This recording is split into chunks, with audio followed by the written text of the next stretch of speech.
My office is now in its fifth year of investigating complaints about closed meetings in Ontario municipalities.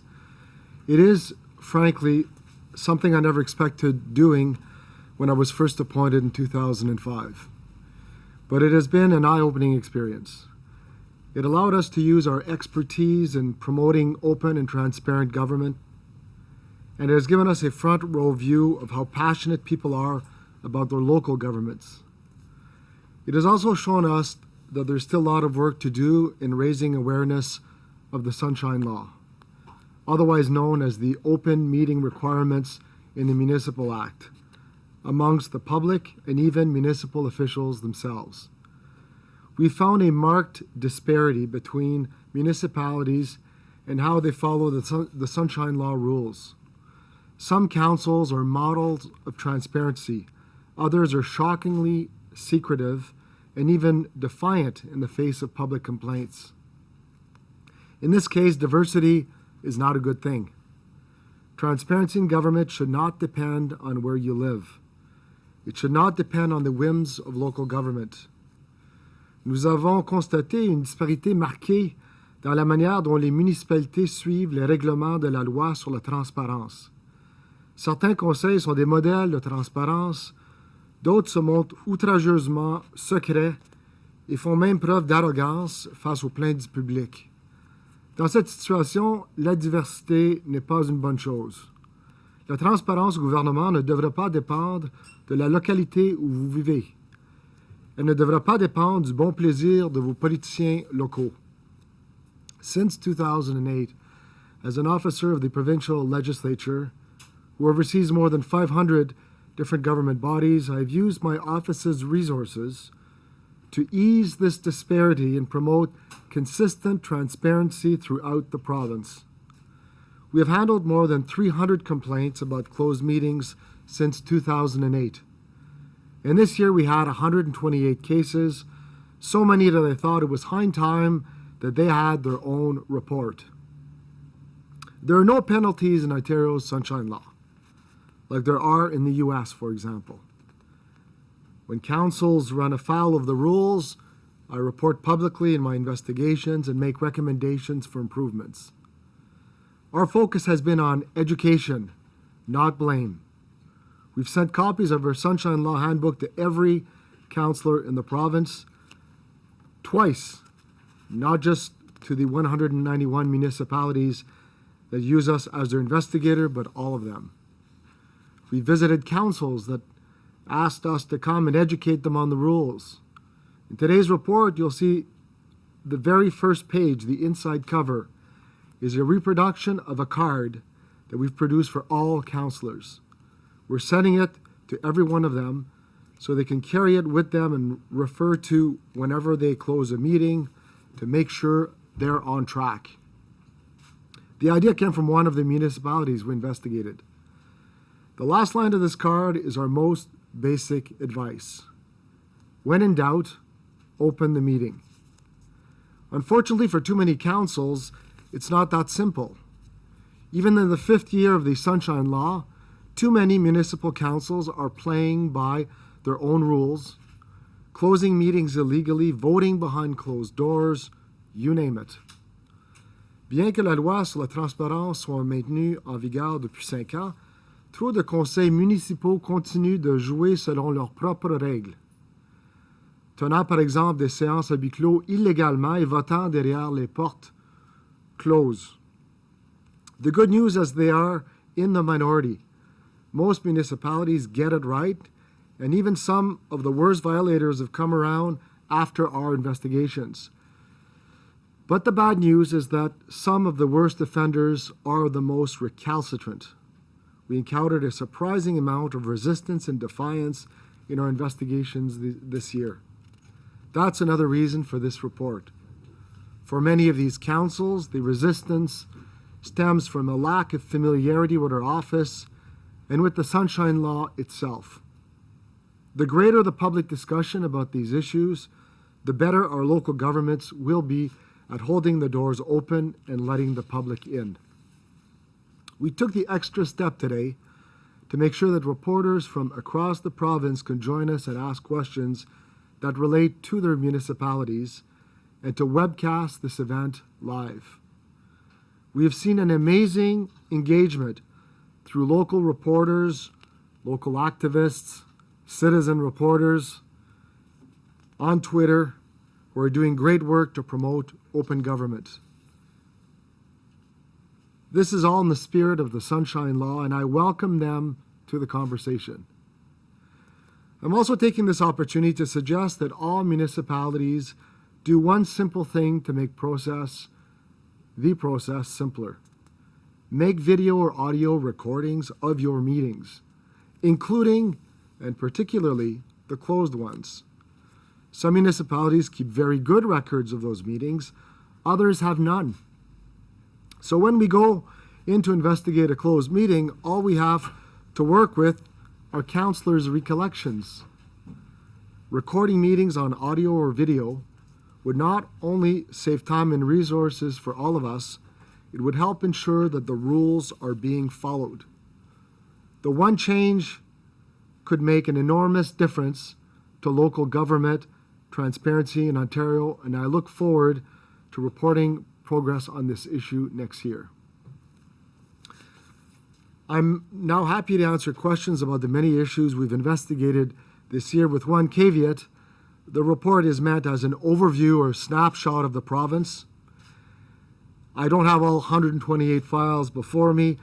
That being said, we're happy to provide you with some more details later on today if you require them. Mr. Marin, were Amherstburg and Sudbury, they seem to be, from what I can read, the two examples in the report where you ran into the most difficulties convincing them not to do what they've been doing. And even in Sudbury, they didn't appear to have violated the act, but they still didn't want to meet or even have discussions with your investigators. Yes, there's a couple of examples across the province which sound like something right out of the Twilight Zone. And the one example is Sudbury, where 3 out of 13 councillors chose to participate, and the rest snubbed the office. And we're trying to be tolerant. We accept our role to educate the public and councillors, but cooperating with an ombudsman investigation is not an option. It is compulsory and is sanctioned by prosecution or jail if necessary. In London, Ontario, another example of something out of the Twilight Zone is the obsession by some councillors with obtaining the names of people who complained to the office, calling them accusers, the right to face your accuser, referring to ombudsman oversight as creating a police state. We had the egregious example of the township of Leeds and Thousand Islands, where they went to closed meeting to give themselves a 60% pay raise. Again, it's the kind of thing you just can't make up. Dans la façon dont les conseillers se comportent, est-ce qu'il n'y a pas des bonnes raisons pour tenir des rencontres à huis clos, et est-ce que ces bonnes raisons-là sont toujours respectées? Il y a 9 exceptions à la règle de l'ouverture des rencontres ou les rencontres à porte ouverte des conseils municipaux. Il y a 9 exceptions, dont 8 sont facultatifs. Et ce qu'on rappelle aux conseils municipaux, c'est que les exceptions pour aller à huis clos, ce sont que des exceptions qui devraient être interprétées de façon restrictive. Le principe, c'est gouvernement à porte ouverte. Il y a néanmoins de bonnes raisons parfois d'aller à huis clos, sauf qu'on devrait appliquer ces exceptions-là de façon très étroite. Et c'est un des messages aujourd'hui dans notre rapport annuel. Quelles sont les pires violations que vous avez remarquées dans ce rapport? Mais comme j'ai mentionné, en anglais, il y avait l'exemple, par exemple, de Sudbury, où il n'y a que 3 conseillers municipaux qui ont choisi de collaborer avec une enquête du bureau de l'Ombudsman. Ce n'est pas une enquête dont la collaboration est facultative. La collaboration avec une de nos enquêtes est obligatoire. Dans le cas de la municipalité de Leeds et Thousand Islands, le conseil municipal s'est réuni à huis clos pour se donner une augmentation de salaire de 60%. Donc, c'est vraiment une situation très intolérable. Et puis, c'est pour cette raison que nous avons dénoncé cette municipalité pour ce comportement-là. If your complaints are growing, is awareness of the open meetings law and your investigations also growing both among councils and the public? Yes. I mean, it's very strange because the law itself, the substantive portion of the law that municipal council should meet openly, predates Confederation. The only change that happened in 2008 is to allow for the oversight by my office. Because under the old rules, if a municipal council did city business behind closed doors, you had to bring them in court and challenge them. So access to that kind of justice was limited to those with deep pockets. Now any citizen can complain to our office. What we're finding out is that a lot of councillors are just completely in the dark about their obligations to meet publicly and not to meet behind closed doors. So how do you tackle that issue then? If ignorance of the law is an excuse, right? So how do you spread this awareness? Well, we're spreading it by focusing the spotlight today on this issue. And when we release reports, we post them publicly and we engage local citizens and the local media. In fairness to the simple citizen who might be confused when looking at the open meetings legislation, it is a confusing piece of legislation. It's a little bit like a platypus. It's like all these illogical parts joined together and create this piece of legislation. I can't think of any other example in Ontario where municipalities can opt out of a mechanism of law enforcement, which is our office. Municipalities in Ontario can opt out and create their own regime without any kind of guidance by the provincial government, which is kind of bizarre. It results in this patchwork quilt that just is difficult to explain.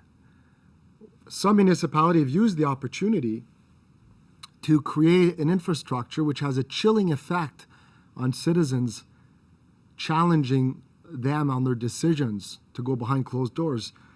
Chilling effect by, first of all, charging money for someone to file a complaint. I mean, do we charge money when people call 911? Should we call them when they call their municipalities about garbage pickup? Why should we charge complainants who are exercising their right to challenge a municipality for going behind closed doors? Some of them require that you identify yourself, which is completely against any kind of notion of oversight. And our statute protects confidentiality if people come forward. So it's created a framework where it's very chilling for people to challenge their municipality in some municipalities. Others who have not opted out, the 191 out of the 444, fall under the general regime of our office, which, as you know, is staunchly independent, protects the identity of complainants, backed up by cooperation requirements.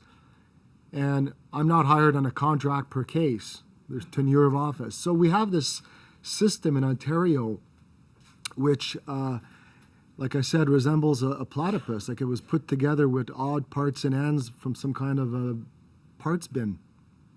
Monsieur Marin, dans le cas de la ville de Sudbury, vous dites qu'en vertu de la loi sur l'Ombudsman, les témoins doivent collaborer, sans quoi ils sont passibles de sanctions. Pourquoi n'allez pas plus loin et pouvez-vous porter plainte contre ceux qui n'ont pas voulu collaborer à votre enquête? On tente d'être patient. On reconnaît que le bureau de l'Ombudsman, c'est une institution gouvernementale qui est là depuis 37 ans, sauf que c'est pas une institution gouvernementale qui est toujours bien connue par les municipalités. Donc, ce qu'on essaie de faire, c'est de démontrer un peu de tolérance, un peu de patience. C'est la raison pour laquelle je me présente devant le conseil municipal à Sudbury le 11 décembre. Sauf qu'il y a un moment donné où nous allons devoir devenir un petit peu plus sérieux dans l'application de notre loi. Selon la loi sur l'Ombudsman, j'ai le pouvoir d'entamer des poursuites. Et puis, il n'y a jamais eu de poursuite depuis 37 ans en vertu de la loi, sauf que c'est certainement une option qui se présente si on ne voit pas plus de collaboration de la part des conseils municipaux. Est-ce que cette rencontre sera publique? Oui. tenez à ce qu'elle soit publique et que Oui. les citoyens, ça, vous avez l'assurance de ça? J'ai pas vraiment l'assurance, sauf que je vois pas que ça soit dans l'intérêt du conseil municipal que ça soit à huis clos. Et certainement, ma position, c'est que ça devrait être une rencontre publique. Are you calling for all the municipalities then to be, that it should be mandatory that they all have to be covered under this Open Meetings Act? Or you complain that it's a platypus of a system. What's your solution for it? To have everyone mandatory? I think the government needs to rethink its approach to open meetings. And there's several options that present themselves. And I'm not today preferring one to the next. I'm just simply saying it needs to be rethought. Either you give it to a central agency that ensures that there's the uniform application of the law that's consistent, predictable, and transparent, which certainly our office could offer, and municipalities are part of the MUSH sector. They're the M in the MUSH sector. Alternatively, I believe that the province should consider articulating in legislation the criteria for establishing an alternate investigative body. In other words, if the city of Toronto decides to opt out of the ombudsman regime, then it should provide that the investigator is hired on a fixed term, has a set budget, along the lines of the Ombudsman Act. The third thing I would suggest to the province is that it needs at one point to consider giving a little backbone to the legislation. In the U.S., and we've given examples in the annual report, some states provide that councillors are liable for prosecution, fine, and jail for meeting secretly. And that really elevates the principle of transparency and puts it on a pedestal. So I think the province needs to reflect on those three things after the last changes to the Act in 2008 and really give it some deep thought, because the system right now is imperfect and doesn't guarantee citizens the kind of transparency, openness, and accessibility that they are entitled to receive. Cost to municipality, excuse me, to have your oversight of this? Does it cost a Oh, municipality? no, it's free. It's absolutely free. We resolve cases on average within 2 months. We've had some very good experiences. We've had difficult municipalities like Fort Erie and Amherstburg, who we got off on a bit of a harsh footing, but who've gained acceptance of our office, and we're on very good terms right now. And so I think we've established a very credible rapport with municipalities, and it's free. So how can it get any better than that? What do you make of the City of Toronto?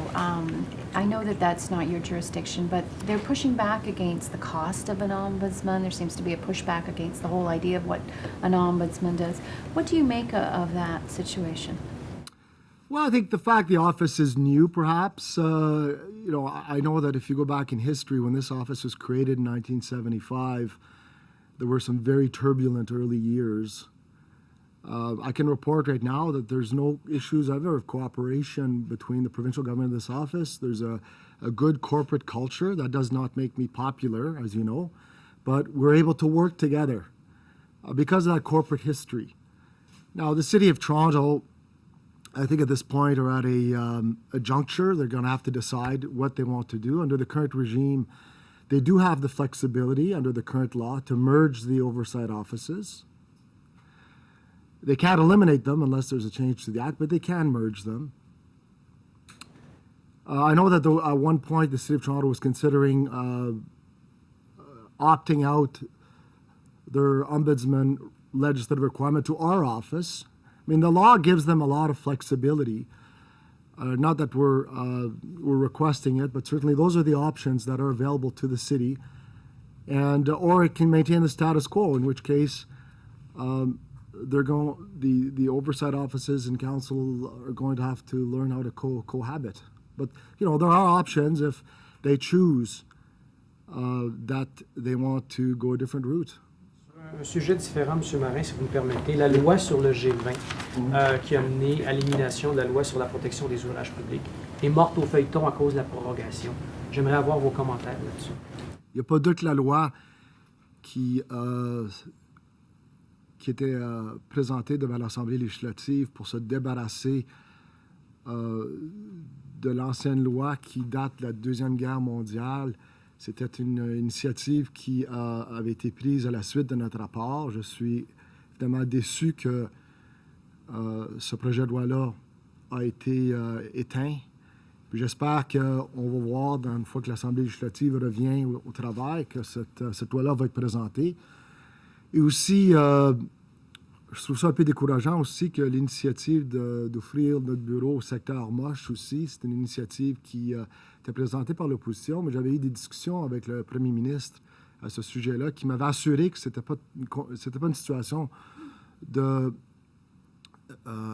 si on était pour étendre notre compétence, mais plutôt quand on était pour le faire. Donc, évidemment, cette initiative-là également est morte. Et puis, c'est pas des bonnes nouvelles pour notre bureau, ni pour les citoyens en Ontario, sauf que, voilà, c'est la politique. Do you want to go to the phones now? Absolutely. Once again, please press star 1 if you have a question. De nouveau, n'hésitez pas à appuyer sur étoile 1 pour toute question. Our first question is from Darren McDonald from Northern Life. Please go ahead. La parole est à vous. I wonder if you think that maybe some actual sanctions or penalties that could come as a result of violating the open meetings law, would that be something that would maybe encourage towns and cities to not meet in secret illegally? I think it's something the provincial government needs to start thinking about it. When the amendments were presented in 2008, they were presented by a Liberal MPP as a private member's bill, and they had consequences. Then the bill was taken over by the government, and it was diluted along the way. Now it may be time for the provincial government to reconsider. And I say that simply because a good way to get people's attention is to provide a consequence. And right now, municipal council, some of them at least, play loose with the rules because there are no consequences. And if there was a consequence such as a fine or imprisonment, councillors would think twice about breaking those rules. So today I'm inviting the provincial government to start thinking about putting some teeth into the legislation, as many U.S. states have done. How would that teeth manifest itself? Are we talking losing a seat, a financial penalty? Prosecution. That it's an offense to go and legislate secretly. And you can imagine today if Queen's Park was in session, of course it's not, but if it was in session and it was sitting behind closed doors passing legislation, or the federal parliament started doing the same thing, there would be a huge outcry. So similarly, in the municipal level, we should not allow municipal council to conduct city business behind closed doors with complete impunity. And on a sort of a related topic, your efforts to expand your powers into the mush sector. In Sudbury here, there's a school board that's proposing banning videotaping of their meetings because they don't like the way some people are using it. Can you comment on your efforts to expand your areas of control? Well, right now, any expansion into the mush sector is dead. Just before I released our annual report this year, I had a very candid conversation with the Premier, who told me, Andre, this is not a question of if we do it, it's when we expand your powers into the mush sector or parts of it. Politics is politics. We know where we're sitting today. It saddens me to think that we've had this setback, but hopefully down the line we can revisit the issue. School boards are clearly within the mush sector and outside the reach of this office. They are part of the mush sector, so maybe we'll get there one day. But it'll have to wait until there's a new government in place? Yes, or the current government reconvenes with a different leader. Okay, thank you. Thank you. Thank you. Merci. Our next question is from Matthew Strader from Caledon. Please go ahead. La parole est à vous. I'm wondering if you've seen any problems or have any reservations with any of the investigators that have been appointed by municipalities across the province, if the public can trust that these are all reputable appointments and organizations when councils get to pick their own investigators. Just for an example, ours is a company owned by the Association of Municipalities of Ontario, which has a board made up of municipal politicians. Can the public trust this? Well, I think it's an excellent question. I think many people ask themselves that question. Can we have an independent investigation done by a person who is under contract? Will that person bite the hand that feeds them when they're paid on an hourly contract with a retainer? I think that some municipalities have done a very good job. I think, for example, the City of Ottawa, their open meetings investigator attended some training offered by us. We've monitored and followed his reports. We're satisfied he's doing a good job. Some of them were not. Some of them have hired ex-mayors, ex-senior bureaucrats from their cities on a contract which cannot conceivably allow them to do their job independently. So, which is why one of the things I'm asking the provincial government today is to start thinking about ways to provide more backbone to the system. I'm not suggesting for one moment that all these municipalities absolutely fall under the authority of the office, but if it's not going to fall under the authority of our office, you need to provide guidance to these council that are going out there and hiring people as to the term of office, their powers, the obligation to cooperate, those kinds of things, to provide for a uniform approach to enforcing the law, which is not there today and does not inspire confidence. And just on a follow-up, it's kind of vague, but what can the public do? I mean, we see reports. I understand that, the only thing your office really has to you right now, as you mentioned in the report, is moral suasion. But what can the public do? We see reports, we see constant media stories of governments getting exposed, getting criticized, and then really there is no punitive damage for the government. If you're out for a beer, you're out at the grocery store, and a member of the public with a story of a real violation says to you, what can I do about it? What's the answer? Well, it's no real comfort, but the old mechanism of bringing the municipality to court under judicial review still exists. I know it's often only a mechanism for people with deep pockets and access to justice, but it still exists. The second thing I have to tell citizens is get engaged, get into the system, make your voices heard, and tell your politicians what your expectations are of them. One of the things we recommend in today's report is that municipal council start taking recordings of their meetings. Right now what we have is this hodgepodge system where this municipality records closed meetings, the other one doesn't, just takes minutes. You have skimpy minutes, more detailed minutes, so it's all over the map.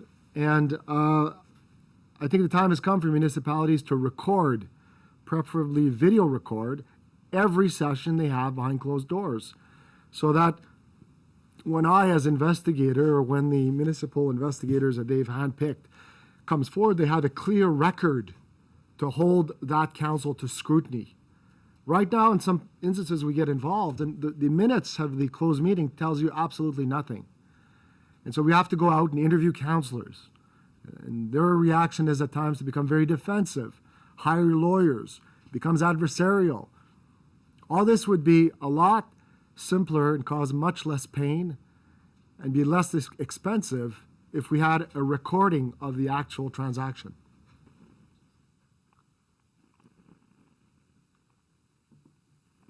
Next question, prochaine question.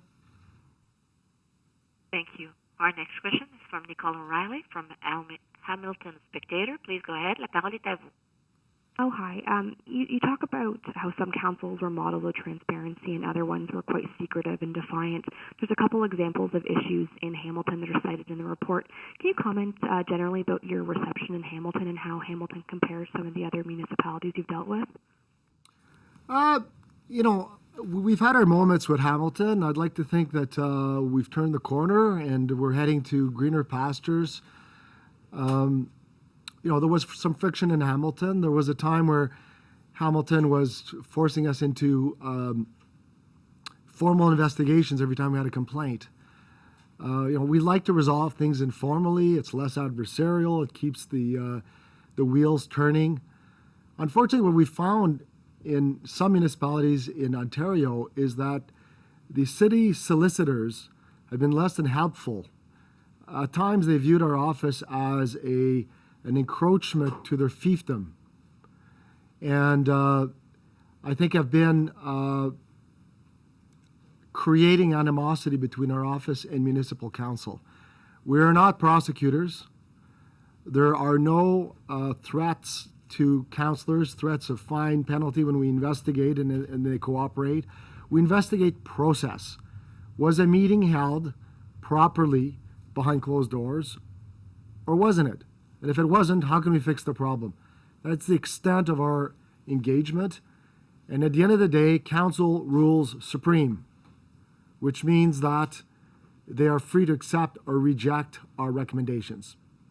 So Hamilton is a large city. We've had a fair bit of experience with them. And like I said, I'm hopeful that the growing pains with Hamilton are over, and we're heading into a period of cooperation and expediency and a better rapport in the future. And you mean that because there's a new city solicitor? Yes, I'm hopeful that is part of the solution. I'm also hopeful that the experience with councillors in Hamilton have shown that the office doesn't wear horns. We're not a police state. We're here to help them in their governance role and to satisfy citizens that things are happening in conformity with the law. There's a couple examples in the report, including the NHL meeting in Hamilton, where they didn't exactly violate the act or violate the law, but they were there was the perception of it, and you made recommendations around it. Where does that line fall, and how important is it for councils to take those type of recommendations seriously when they're not exactly violating the letter of the law? Well, we like to encourage council to interpret the exceptions to open government as truly narrow exceptions. It's not as if as soon as we're close to an exception, they have to claim it in order to go behind closed doors. Open meetings is the norm. That being said, our office is there to also promote good governance, best practices, and in some instances, the practices of council may not have been in contravention of the law, but came very close to the line. So we use those opportunities to remind local government of those best practices and the risks that are inherent to coming close to the line. And we hope that they appreciate our advice. Thank you. Thank you. Our next question is from Jules Taillon de Radio-Canada. Please go ahead. La parole est à vous. Bonjour, M. Marin. Donc, dans le rapport, vous parlez des municipalités de Clarence, Rockland et du canton de Russell en disant qu'ils ont violé la loi par inadvertance. Est-ce que par inadvertance, par omission, est-ce que ça, c'est une défense acceptable à vos yeux? Non, absolument pas. Sauf que il y a eu des cas en Ontario où on a trouvé qu'il y a eu des contraventions qui ont été préméditées, conscientes. Et donc, lorsqu'on trouve une contravention qui est par omission ou par négligence, ou par ignorance, il y a quand même des différents degrés, sauf qu'une contravention à la loi, c'est une contravention à la loi. Mais on veut quand même donner des nuances. Et puis, c'est ce qu'on a tenté de faire dans ce cas-là. Une bonne collaboration? Oui. Et je vais vous demander une chose au sujet de la ville d'Ottawa. Vous avez dit en anglais tantôt, Ottawa is doing a great job. Sur le site web de la ville d'Ottawa, on dit on est un des chefs de file de la province en matière de réunions publiques, déjà doté de nombreuses procédures exemplaires. Donc, c'est fondé sur une réalité? Écoutez, on m'a demandé au sujet des enquêteurs qui, à travers la province, et la crédibilité qu'on pouvait donner à ces enquêteurs-là qui sont embauchés par les municipalités. Donc, mon commentaire n'est pas de donner mon approbation à toutes les décisions qui ont été prises par la Ville d'Ottawa parce que je ne surveille pas cette ville-là, sauf que nous sommes conscients que l'enquêteur qui a été embauché par la Ville d'Ottawa est compétent et remplit bien son boulot. C'est un exemple d'une ville, je pense, qui, en embauchant cet enquêteur-là, a démontré qu'il était possible de naviguer avec le régime et puis de donner fait à la transparence. Et c'était mon commentaire plutôt, c'est que nous croyons que l'enquêteur qui a été embauché par la Ville d'Ottawa est digne de notre confiance. Merci. Thank you. Our next question is from Mr. John Willing from the Ottawa Sun. Please go ahead. Please, la parole est à vous. Mr. Ombudsman, I'm wondering why you don't find more municipalities take up your free service instead of having their own regime. And if your office took over more meeting oversight for all municipalities, would it still be free for those municipalities? To answer your last question, yes, it would have to be free. It's part of our statute right now. We offer the service for free. So, if somehow we took over oversight of all the municipalities, somebody would have to pay. I think there would be some budgetary implications for our office, but certainly a cornerstone of an ombudsman's office is to offer the services for free. Why is it that not more municipalities take advantage of our fine and free services? I think for some larger municipalities, they are entitled to decide to go on their own as a sign of autonomy, that they're grown-ups. As long as they set up a credible investigative system, which some have and others have not, then I'm fine with it. But obviously some of the smallest municipalities come for our fine and free services because they can't afford to do the same thing. So that's in a nutshell where it is. We're happy to offer this service to all municipalities or to 191 out of 444. And so far, we found that some municipalities have opted out, others have opted in. So it's a number that's always in flux. And we're happy to offer the service, though, to all of Ontario. Thank you. Thank you. There are no further questions registered at this time. Nous n'avons plus de questions pour le moment. Thank you very much. Merci.